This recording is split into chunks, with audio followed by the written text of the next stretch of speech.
আসসালামু আলাইকুম রহমতুল্লাহি আবরাকাত। আলহামদুলিল্লাহ, আসসালাতু ওয়াসসালামু আলা রাসূলিল্লাহ ওয়া বা'দ। সুপ্রিয় দর্শক শ্রোতা ভাই বোন, একজন মুমিনের কাছে সবচাইতে মূল্যবান এবং দামি সম্পদ হলো তার ঈমান। ঈমান যদি কেউ ঈমান বিধ্বংসী বিষয়সমূহ থেকে অক্ষত রেখে, অক্ষুণ্ণ রেখে, নিরাপদে রেখে, হেফাজতে রেখে, সংরক্ষিত রেখে দুনিয়া থেকে যেতে পারেন, আল্লাহ রাব্বুল আলামিনের সাথে সাক্ষাৎ করতে পারেন, তাহলে তিনিই হবেন চূড়ান্তভাবে সফল কাম এবং শেষ হাসি তিনিই হাসবেন ইনশাআল্লাহ তাআলা। প্রিয় দর্শক, আর এই কারণে সাহাবায়ে কেরাম রিদওয়ানুল্লাহি তাআলা আলাইহিম আজমাইন তারা ঈমানকে অনেক বেশি পরিচর্যা করতেন, ঈমানের নবায়ন করতেন, ঈমানের খোঁজ খবর রাখতেন। ঈমান কিসে আসে, কিসে যায়, কখন ভাঙে, কখন কোন কথা ঈমান নষ্ট হয়, কোন আচরণে ঈমান ভঙ্গ হয়ে যায়, সে বিষয়ে তারা অনেক বেশি সতর্ক থাকতেন। সহিহ মুসলিম বর্ণিত হাদিসে আমরা জানি যে বিখ্যাত সাহাবী হানজালা রাদিয়াল্লাহু তাআলা আনহু তিনি একবার প্রিয় নবী সাল্লাল্লাহু আলাইহি সাল্লামের দরবারের দিকে দৌড়াতে দৌড়াতে যাচ্ছিলেন আর বলছিলেন, নাফাকা হানজালা, হানজালা মুনাফিক হয়ে গেছে। তিনি মনে করছিলেন যে প্রিয় নবীর দরবারে থাকা অবস্থায়, তার মজলিসে বসা অবস্থায় তার যে ঈমানের অবস্থা থাকে, বাসা বাড়িতে গেলে, কর্মক্ষেত্রে গেলে আল্লাহকে সেভাবে স্মরণে থাকে না। তিনি ভাবছিলেন যে এর কারণে তার ঈমান চলে গেল কিনা।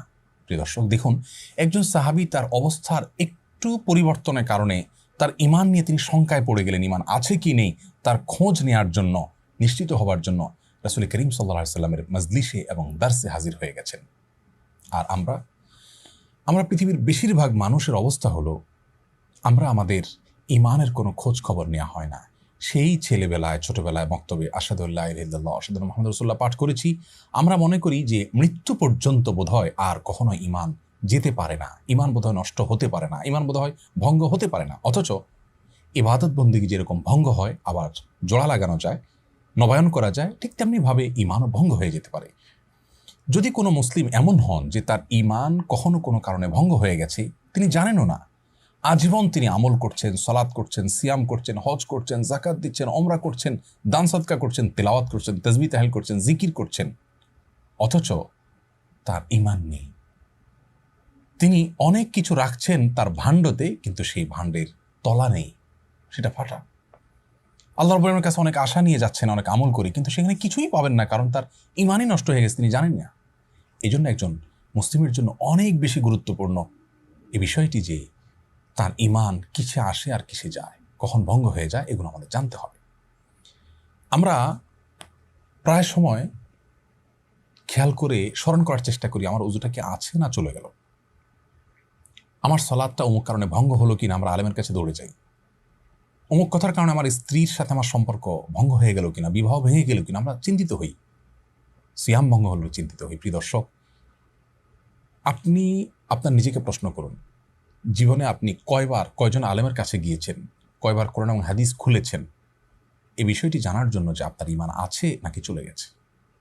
এর উত্তরে বেশিরভাগ মানুষ বলবেন যে না, আমরা এ বিষয়ে খুব একটা খোঁজ খবর নেইনি। আজকের আলোচনায় আমরা মূলত সে বিষয়টাকে গুরুত্ব দিতে চাই। প্রিয় দর্শক, কিয়ামত যত নিকটবর্তী হচ্ছে, ঈমান বিধ্বংসী ঝড়, তুফান, এটার পরিমাণ কিন্তু বাড়ছে। এরকম পরিস্থিতিতে ঈমানের নবায়ন কত বেশি গুরুত্বপূর্ণ। সাহাবীরা যদি সেই ফিতনামুক্ত নবী সাল্লাল্লাহু আলাইহি সাল্লামের উপস্থিতিতে ঈমান নিয়ে এতটা শঙ্কায় থাকেন, আমাদের ঈমানকে সকাল বিকেল কত বেশি খোঁজখবর নেওয়া উচিত। নবী আলাইহিস সালাম বলেছেন, এমন একটা সময় আসবে, আসবাহার রাজুলু মুমিনান ওয়া ইউমসি কাফিরা, মানুষ সকালে ঈমানদার থাকবে, বিকালে বেঈমান হয়ে যাবে, কারণ সে জানেও না যে কোন কথা ঈমান চলে গেছে, কোন কাজে ঈমান চলে গেছে, কোন বিশ্বাস ধারণ করবার কারণে ঈমান চলে গেছে। আমাদের ঈমান যদি ঠিক থাকে, আমল একটু কম থাকলেও ইনশাআল্লাহ আমরা চিরজাহান্নামী হওয়ার থেকে অন্তত রক্ষা পাবো। প্রিয় দর্শক, আর বিলম্ব না করে আসুন মূল বিষয় আপনাদের সঙ্গে শেয়ার করি। ঈমান ভঙ্গ হয় কি কি কারণে? ঈমান ভঙ্গের মৌলিক কারণ তিনটি, আর সেটাকে ব্যাখ্যা বিশ্লেষণ করে যদি আমরা আরও কিছু কারণ আবিষ্কার করি, তাহলে 3টি থেকে আরও 10টি বিস্তারিত কারণ আমরা আজ আপনাদের সঙ্গে শেয়ার করব। যে 3টি সংক্ষিপ্ত কারণের কথা বলবো, তার একটা হলো বড় শিরক, আরেকটা হলো বড় কুফর, আরেকটা হলো বড় মুনাফিকি। বড় শিরক, আল্লাহ রাব্বুল আলামিনের জন্য আমরা যা নিবেদন করি, সেটা যদি কোনো ব্যক্তি বা বস্তুর জন্য নিবেদন করি, তাহলে সেটা হয় বড় শিরক। শিরক শব্দের অর্থ হলো পার্টনার সাব্যস্ত করা, শরীক সাব্যস্ত করা। আল্লাহ রাব্বুল আলামিনের সঙ্গে যদি আমরা কোনো পার্টনার সাব্যস্ত করি, সেই পার্টনার কখন সাব্যস্ত করা হবে?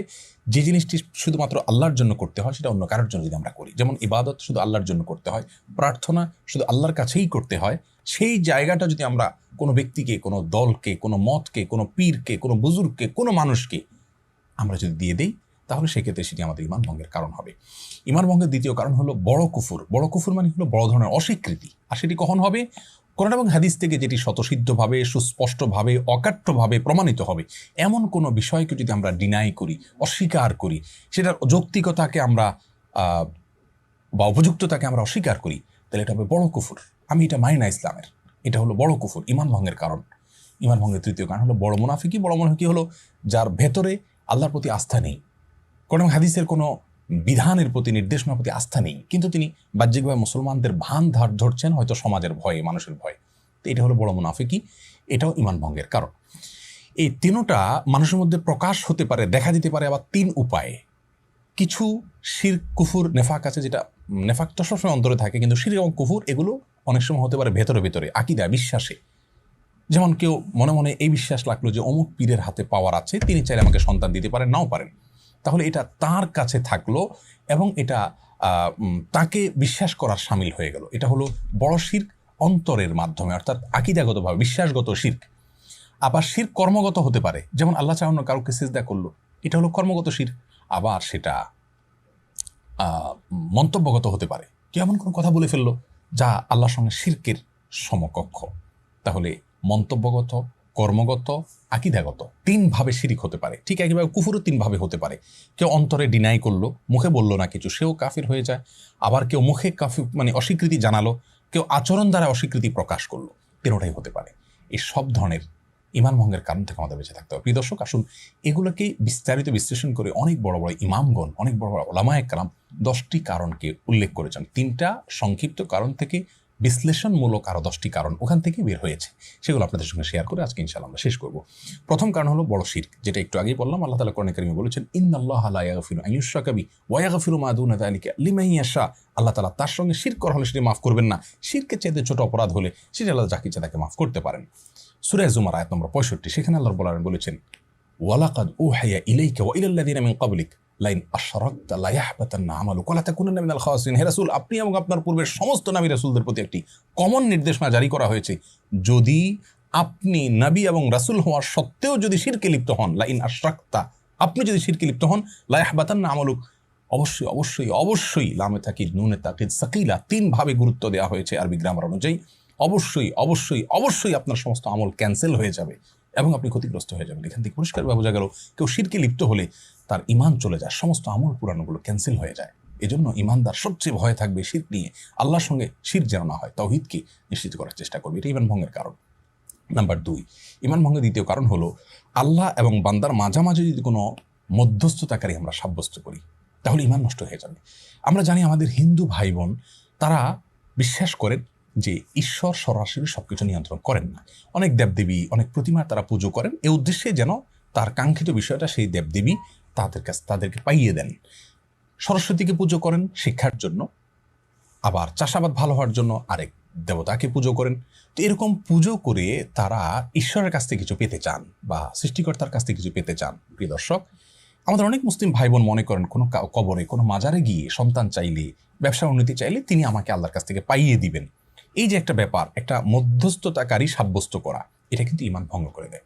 এর দলিল সূরা জুমার আয়াত নম্বর 3। আল্লাহ রাব্বুল আলামিন কোরআনে কারিমে বলেছেন, আলা লাহুদ্দীনুল খালিস, আল্লাহর জন্য একচ্ছত্র দিন, ইমান শুধু আল্লাহর জন্য আনতে হবে, অন্য কাউকে সেখানে মধ্যস্থতাকারী বানানো যাবে না। ওয়াল্লাযীনা ইত্তাখাযু মিন দুনিহি আউলিয়া, যারা আল্লাহ ছাড়া অন্য কাউকে অভিভাবক রূপে গ্রহণ করবে এবং তারা বলে যে মা না'বুদুহুম ইল্লা লিয়ুকাররিবুনা ইলাল্লাহি যুলফা, আমরা এই সমস্ত মধ্যস্থতাকারীদেরকে, মাজারকে, পীরকে, মৃত জীবিত ব্যক্তিকে বা কোনো প্রতিমাকে আমরা পুজো করছি বা তাদের কাছে গিয়ে প্রার্থনা করছি এই জন্য যে তারা আল্লাহর কাছে আমাদেরকে পৌঁছে দিবে। এই যে এই পৌঁছে দিবে মধ্যস্থতাকারী হলো জাস্ট এই কথার কারণে আল্লাহ রাব্বুল আলামিন কি কমেন্ট করছেন আয়াতের পরবর্তী অংশে সেটি রয়েছে। আল্লাহ রাব্বুল আলামিন এ ধরনের লোক সম্পর্কে বলেছেন, ইন্নাল্লাহা ইয়াহকুমু বাইনাহুম ফীমা হুম ফীহি ইখতালিফুন, তারা যে বিষয় নিয়ে মতপার্থক্য করছে কিয়ামতের ময়দানে আল্লাহ তাআলা তাদের ব্যাপারে ফয়সালা করবেন। এবং আল্লাহ আরও বলছেন, ইন্নাল্লাহা লা ইয়াহদি মান হুয়া কাযিবুন কাফফার, যে ব্যক্তি মিথ্যাচার করেছে এবং কুফরি করেছে, কাফের হয়ে গেছে, তাকে আল্লাহ তাআলা পথ দেখাবেন না। দেখুন এখানে মধ্যস্থতা সাব্যস্তকারী কে আল্লাহ রাব্বুল আলামিন কাফার বলেছেন, অর্থাৎ সে কাফির হয়েছে, অস্বীকৃতি জ্ঞাপন করেছে। এখান থেকে বোঝা গেল এটা ঈমান ভঙ্গের কারণ, যখন আল্লাহ তাআলা তাকে কাফির হয়ে গেছে, মিথ্যাচার করেছে আল্লাহর ব্যাপারে, এমনটি কথা বলেছেন। এই জন্য মধ্যস্থতাকারী করা যাবে না। ঈমানদার সরাসরি আল্লাহর সঙ্গে সম্পর্ক করবে, আল্লাহর থেকে চাইবে, দোয়া করবে, ইবাদত করবে, আল্লাহ তাআলা তাকে সরাসরি দিবেন ইনশাআল্লাহ তাআলা। তাই ঈমান ভঙ্গের দ্বিতীয় কারণ আমরা জানলাম। ঈমান ভঙ্গের তৃতীয় যে কারণ তা হলো কোনো অমুসলিমকে অমুসলিম মনে না করা, কোনো মুশরিককে মুশরিক মনে না করা, অন্য কোনো ধর্মকেও সঠিক মনে করা। প্রিয় দর্শক, আমাদের দেশে অনেক ভাই বোন আছেন যারা মনে করেন সব ধর্মই ঠিক আছে, সবগুলোরই গন্তব্য একটি, ঘুরে ফিরে সবাই এক জায়গায় যাবে। এই যে কথাগুলো আমাদের নিজেদের অজান্তে কথা বলে আমাদের ঈমান হারা হয়ে যাচ্ছি আমরা জানি না এই কথাগুলো কত ডেঞ্জারাস কথা। প্রিয় দর্শক, যেই ব্যক্তি আমার সৃষ্টিকর্তার অস্তিত্বকে অস্বীকার করে, তার ব্যাপারে আমি উদার হতে পারি, সহাবস্থান করতে পারি। যারা অমুসলিম তাদের সঙ্গে সদাচরণ করতে আল্লাহ তোমাদেরকে নিষেধ করেন না, যদি তারা তোমাদের উপরে যুদ্ধ চাপিয়ে না দেয়। শান্তিপূর্ণ সহাবস্থান করতেই পারো, বরং আল্লাহ তাআলা এরকম মানুষকে ভালোবাসেন। তাহলে তাদের সাথে আমাদের সহাবস্থান করতে নিষেধ নেই, বরং করতে নির্দেশ রয়েছে। বাট তাদের বিশ্বাসকেও যদি আমি মনে করি সেটাও ঠিক আছে, তাহলে আমার বিশ্বাসের জায়গা থেকে আমি দেউলিয়া হয়ে গেলাম, জগাখিচুড়ি হয়ে গেল। এখানে উদারতা দেখানো আপনার ঈমান সম্পর্কে উদাসীনতা হবে। অতএব আপনাকে মনে রাখতে হবে, আল্লাহ কোরআনে কারীমে বলেছেন ইন্নাদ-দীন ইনদাল্লাহ ইসলাম, একমাত্র দিন আল্লাহর কাছে মনোনীত দিন হল ইসলাম। ইসলাম ছাড়া অন্য কোনো জীবন আদর্শ, জীবন দর্শন, অন্য কোনো ধর্ম নেই। কিয়ামতের ময়দানে কেউ হাজির হলে আল্লাহ বলেছেন ফালাই ইউকবাল মিনহু, কোশ্চিন কালো সেটি তার কাছ থেকে গ্রহণযোগ্য করা হবে না। অতএব আমাদেরকে এই ব্যাপারে নিশ্চিত হতে হবে যে অমুসলিম ইজ অমুসলিম, তিনি সঠিক পথের উপর নেই। আমরা তার জন্য করুণা করব, দোয়া করব, প্রার্থনা করব আল্লাহ যেন তাকে হেদায়েত দেন, কিন্তু তাই বলে তার আদর্শকে আমি সঠিক মনে করব, আমারটাও সঠিক মনে করব, এটি ঈমান ভঙ্গের কারণ। এ সম্পর্কেও আমরা জানি কোরআনে কারীমে আল্লাহ বলেছেন যে ওমাই ইয়াকফুর বিত্তাগুত ওয়া ইউমিন বিল্লাহ ফাকাদ ইসতামসাকা বিল উরওয়াতিল উসকা, যে ব্যক্তি আগে আল্লাহ ছাড়া অন্য যত উপাস্য আছে, যত ধর্ম ইজম আছে, এগুলোকে যে ব্যক্তি আগে অস্বীকার করবে, এরপর আল্লাহর প্রতি ঈমান আনবে, সেই কিন্তু মজবুত হাতলকে পা ধরল, অর্থাৎ সেই ঈমান আনলো। আরও আমরা জানি আমাদের কালিমাতুত তাওহীদের প্রথম বাক্যটা হলো লা ইলাহা ইল্লাল্লাহ, আগে নেতিবাচক, আল্লাহ ছাড়া অন্য যা আছে সবগুলোকে আগে ডিনাই করবেন, তারপর আল্লাহ স্বীকৃতি দিবেন, দেন আপনি ঈমানদার হতে পারবেন। তাহলে আপনি সবগুলোকে মানলেন, আল্লাহকেও মানলেন, তাহলে তো লা ইলাহা ইল্লাল্লাহ হলো না, আমাদের ঈমান নষ্ট হয়ে যাবে।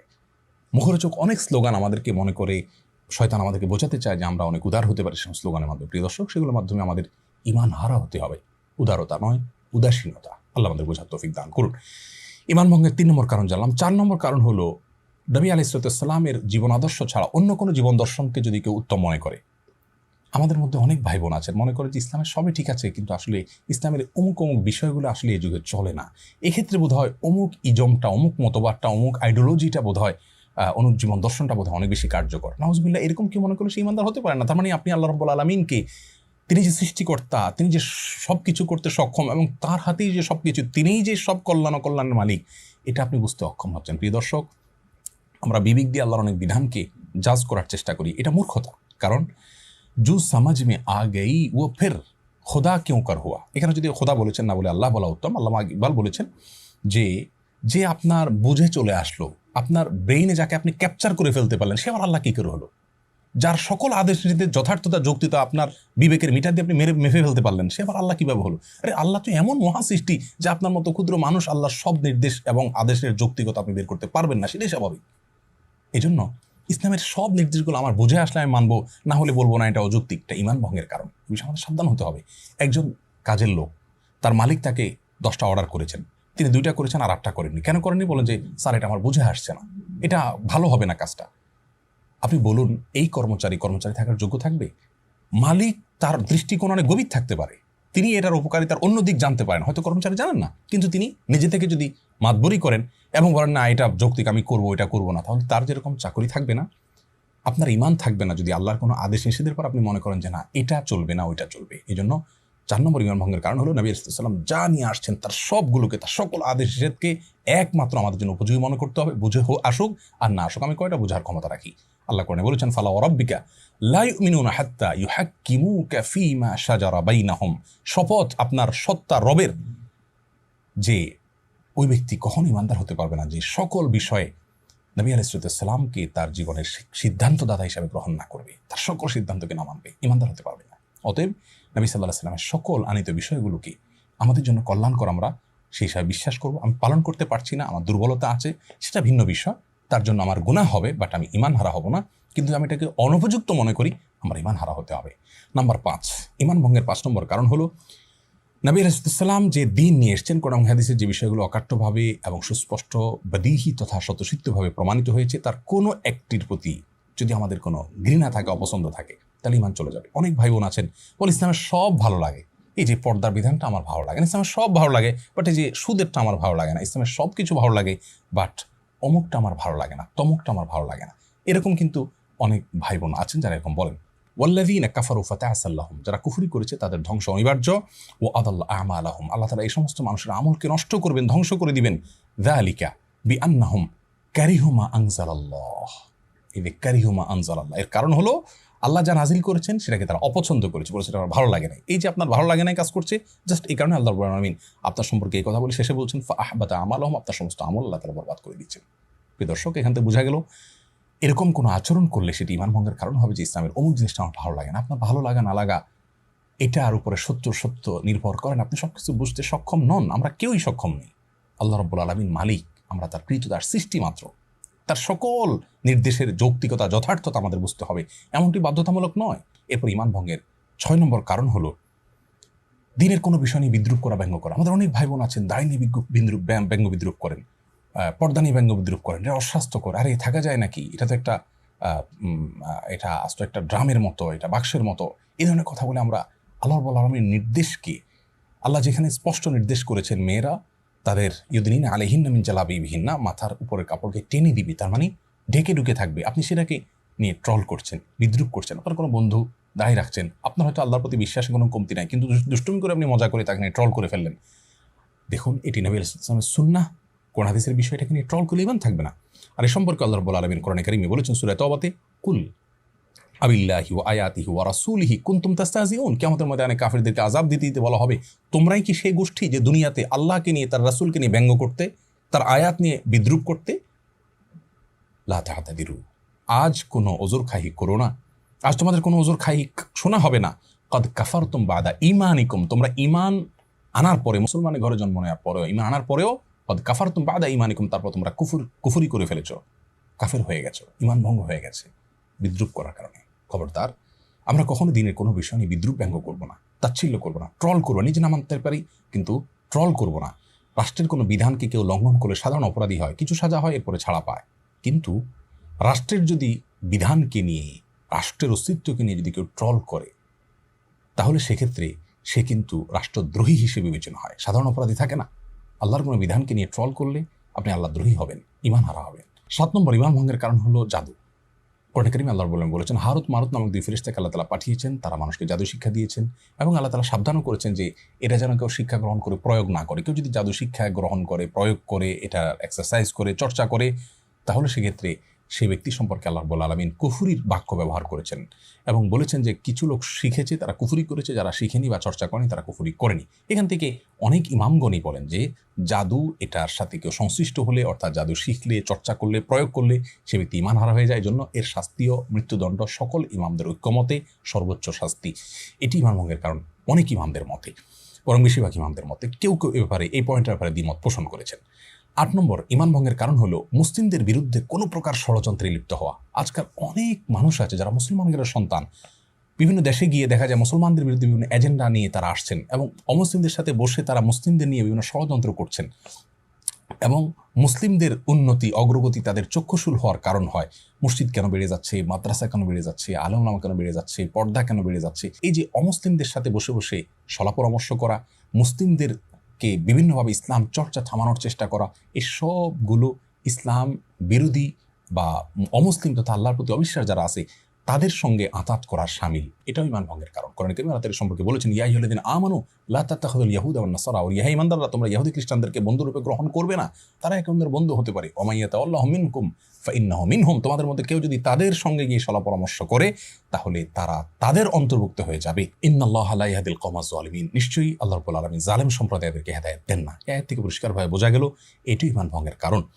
ঈমান ভঙ্গের 9 নম্বর কারণ হলো যদি কেউ মনে করে যে কিছু লোক আছে অথবা তিনি নিজে ইসলামের যে আদেশ নিষেধ আছে এগুলোর ঊর্ধ্বে, আরে রাখো এগুলো কেন পালন করতে হবে, এগুলোর ঊর্ধ্বে মনে করেন কাউকে। অনেক পীরের মুরিদ আছেন মনে করেন যে আমার পীর সাহেব এগুলো থেকে ঊর্ধ্বে, তার নামাজ কালাম লাগে না, তিনি ইসলামের সমস্ত আদেশ নিষেধের ঊর্ধ্বে, এরকম যদি কেউ মনে করে সেটিও ঈমান ভঙ্গের কারণ হতে পারে। 10 নম্বর ঈমান ভঙ্গের কারণ হলো যদি কেউ তার আচার আচরণে, কাজে, কর্মে সার্বিকভাবে ইসলাম থেকে নিজেকে ধুয়ে মুছে আলোক করে ফেলে, তার জীবনে কোনো ইসলামের ছিটে ফোঁটা পর্যন্ত নাই, না নামাজ পড়ে, না রোজা রাখে, না হজ করে, না জাকাত দেয়, না টুপি পরে, না আল্লাহ বলে, না রাসূল বলে, না কোরআনের কথা বলে, না হাদিসের কথা বলে, তার জীবন আচারের মধ্যে ইসলামের কোনো লেশ মাত্র নেই, এরকম বহু মানুষ কিন্তু আমাদের সমাজে আছে। নামে মুসলিম, কিন্তু ওনার ভিতরে কখনো না জুমা পড়ে, না ঈদের নামাজ পড়ে, না কোরবানি করে, না রোজা রাখে, কিচ্ছু নাই, ইসলামের কোনো কিচ্ছু নেই। এই ব্যক্তির এই আচরণটাও ঈমান ভঙ্গের কারণ। কারণ এই যে বিমুখ হয়ে যাওয়া, সম্পূর্ণরূপে ধুয়ে মুছে নিজেকে আলাদা করে ফেলা, এটা পরিষ্কারভাবে কিন্তু কুফরি, এটা কিন্তু অস্বীকৃতি। আল্লাহকে স্বীকার করলে কিছু না কিছু ক্ষেত্রে তার প্রকাশ ঘটার কথা। এ সম্পর্কে কোরআন কারীমে একটি আয়াত আমরা দেখতে পাই। আল্লাহ রাব্বুল আলামিন ইরশাদ করেছেন, ওয়ামান আযলামু মিম্মান যুক্কিরা বিআয়াতি রাব্বিহি, যে ব্যক্তির কাছে তার রবের আয়াত এবং নিদর্শনসমূহ এগুলো তাকে স্মরণ করিয়ে দেওয়া হলো, ফাআরাদা আনহা, এরপর সে এখান থেকে বিমুখ হয়ে গেল, এগুলোকে সে পাত্তা দিল না, ডিনাই করলো না, গায়ে মাখলো না। ইন্না মিনাল মুজরিমিনা মুনতাকিমুন, আমি এই ধরনের অবাধ্যদের কাছ থেকে প্রতিশোধ গ্রহণ করবো, আল্লাহ বলছে। প্রিয় দর্শক, এই ধরনের কথা, প্রতিশোধ গ্রহণ করার কথা কুফরি বা কাফের হওয়া ছাড়া আল্লাহ তাআলা বলেন না সচরাচর। অতএব বোঝা গেল এটি ঈমান ভঙ্গের কারণ। এক নজর আবার বলে দিচ্ছি ঈমান ভঙ্গের কারণসমূহ। 1 নম্বর শিরক করা, 2 নম্বর হলো আল্লাহ এবং বান্দার মধ্যে বা ওদের ক্ষেত্রে কোনো মধ্যস্থতাকারী সাব্যস্ত করা, আর 3 নম্বর হলো আল্লাহ রাব্বুল আলামিনের নির্দেশকে যারা লঙ্ঘন করে বা ঈমান আনে না, অমুসলিম, তাদেরকে অমুসলিম বর্ণনা করা, তাদেরকেও সঠিক মনে করা। 4 নম্বর হলো আল্লাহ নবী সাল্লাল্লাহু আলাইহি ওয়াসাল্লাম আনিত দ্বীনের চাইতে কোনো আইডিওলজিকে, কোনো জীবন দর্শনকে উত্তম মনে করা। 5 নম্বর হলো নবী সাল্লামের আনিত কোনো দিনকে, দিনের কোনো বিষয়কে কেউ যদি অপছন্দ করে, তার ভালো না লাগা কাজ করে তথাকথিত, তাহলে সেটি ঈমান ভঙ্গের কারণ হবে। 6 নম্বর হলো দিনের কোনো বিষয় যদি কেউ বিদ্রুপ করে, ব্যঙ্গ করে, ঠাট্টা করে সেটি। 7 নম্বর হলো যদি জাদু শিখে, চর্চা করে, প্রয়োগ করে সেটি। 8 নম্বর হলো মুসলিমদের বিরুদ্ধে যদি অমুসলিমদের সাথে গিয়ে ষড়যন্ত্র করে সেটি। এবং 9 নম্বর হলো কেউ যদি মনে করে যে সে অথবা নির্দিষ্ট কিছু লোক তারা কোন হাদিসের এই সমস্ত আদেশের ধার ধারণা এগুলোর ঊর্ধ্বে তারা এগুলো কোনো প্রয়োজন মনে না করে, অনাবশ্যক মনে করে সেটি। আর 10 নম্বর হলো দিন থেকে পরিপূর্ণরূপে তার কাজের মাধ্যমে বিমুখ হওয়া, সে কার্যতে কুফরি করছে, কোনো কিছুকেই দিনের ছিটেফোঁটা তার মধ্যে রাখছে না। এই সবগুলো ঈমান ভঙ্গের কারণ। প্রিয় দর্শক, ঈমান ভঙ্গের মৌলিক 3 কারণ এবং বিস্তারিত 10 কারণ, এগুলোকে অক্ষরে অক্ষরে রপ্ত করে আমাদের মধ্যে কখনো এগুলো লেশ চলে আসে কিনা আমরা সেটিকে যাচাই করে ফেলবো। আর ইতিমধ্যে যদি কেউ এরকম কোনো কারণের মধ্যে পড়ে থাকি, এক্ষুনি তওবা করে আল্লাহর কাছে লজ্জিত হয়ে মাপ চাইব, নতুন জীবন গড়বো। ইনশাআল্লাহ আল্লাহ তাআলা পেছনের সমস্ত গুনাহ মাফ করে দিবেন এবং নতুন হিসেব আমার শুরু হবে, হালখাতা হয়ে যাবে।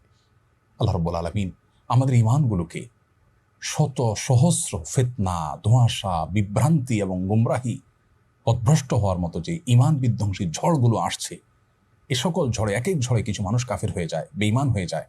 সকল ঝড়ে আমাদের ঈমানকে ধরে রেখে, অক্ষত রেখে আল্লাহর সঙ্গে সাক্ষাৎ করার, আখিরাতে উপস্থিত হওয়ার তৌফিক আমাদের সকলকে দান করুন।